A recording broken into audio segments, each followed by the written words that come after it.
but time is not. Turn back, turn back, turn back. La musique est réversible, mais le temps ne l'est pas. Recule, recule, recule avant qu'il ne soit trop tard.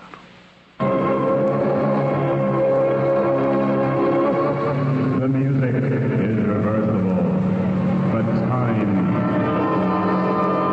Turn back, turn back, turn back, turn back. Le deuxième exemple est extrait de la chanson très populaire Stairway to Heaven par le groupe Led Zeppelin. Voici tout d'abord la version normale et connue de tous. There's a feeling I get when I look to the west and my spirit is crying for leave. Et voici maintenant le message subliminal en version renversée. I've got to live for Satan. I've got to live for Satan. Il me faut vivre pour Satan. Il me faut vivre pour Satan. Mulano, hey, how to leave for Satan. Mulano, hey, how to leave for Satan. Pour conclure, j'utiliserai le chant des Beatles intitulé Revolution No. 9, car c'est à partir du moment précis de la parution de cette chanson que les messages subliminaux furent intégrés dans la production des disques rock and roll. À l'endroit, vous entendrez la répétition sans fin de Number 9, Number 9, Number 9, Number 9. Number 9, Number 9, Number 9, Number 9, Number 9, Number 9, Number 9, Number 9, Number 9, Number 9, Number 9. Le message subliminal que vous entendrez en version renversée est le suivant. Turn me on, dead man. Turn me on, dead man. Turn me on, dead man. En traduction, cela signifie excite-moi sexuellement, homme mort. Et l'homme mort en question, c'est Jésus-Christ. Turn me on, dead man. Turn me on, dead man. Turn me on, dead man. Turn me on, dead man. Turn me on, dead man. Turn me on, dead man. Turn me on, dead man. Turn me on, dead man. Turn me on, dead man. Turn me on, dead man. Et pour bien démontrer que telle était la pensée des Beatles, John Lennon se fera le porte-parole du groupe lors de la présentation publique du Devil's White Album. Le christianisme, dit-il, va disparaître. Il va régresser, se désagréger. Je n'ai rien à prouver là-dessus, j'ai raison.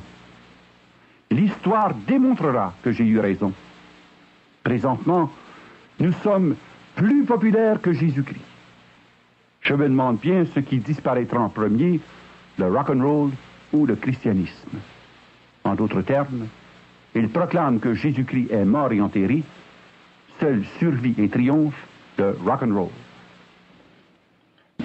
Père Jean-Paul, ces messages subliminaux sont contenus dans votre petit livre, le rock'n'roll, avec les exemples. Mais comment faites-vous pour arriver à extraire d'un disque qui joue dans un sens le message qui est inclus lorsqu'on tourne le disque dans l'autre sens? Bien, voici, c'est relativement simple sur le plan technique, sauf dans le cas des disques de Ozzy Osbourne, parce qu'il a utilisé une technique autre que nous expliquerons tout à l'heure. Mais au départ, nous enregistrons simplement le disque à l'endroit sur une bande magnétique, et ensuite nous transférons la bande magnétique que nous faisons jouer à l'envers, et là, les paroles sortent très clairement. Et quand on se sert d'un filtre equalizer, eh bien, ça enlève la densité de la musique pour isoler de façon plus claire les paroles que nous entendons.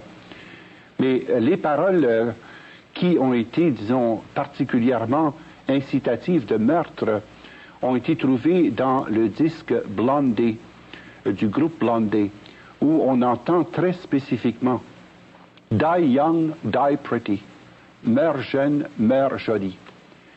Même dans le disque Stairway to Heaven que nous venons d'entendre et qui est très connu, eh bien, il est dit, voici que je me tourne vers l'ouest et que mon esprit aspire en criant pour partir.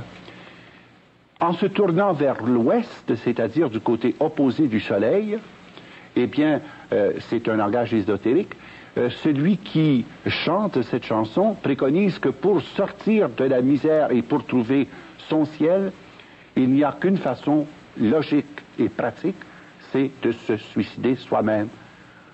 I've got to live for Satan. Je dois vivre pour Satan. Et pour pouvoir vivre avec lui, le suicide est le moyen le plus rapide. Mais Père, tous ces messages sont dits en anglais. Oui. Et la plupart des gens ici qui sont à l'écoute, un bon nombre d'entre eux, de toute façon, ne comprennent pas l'anglais. Comment de tels messages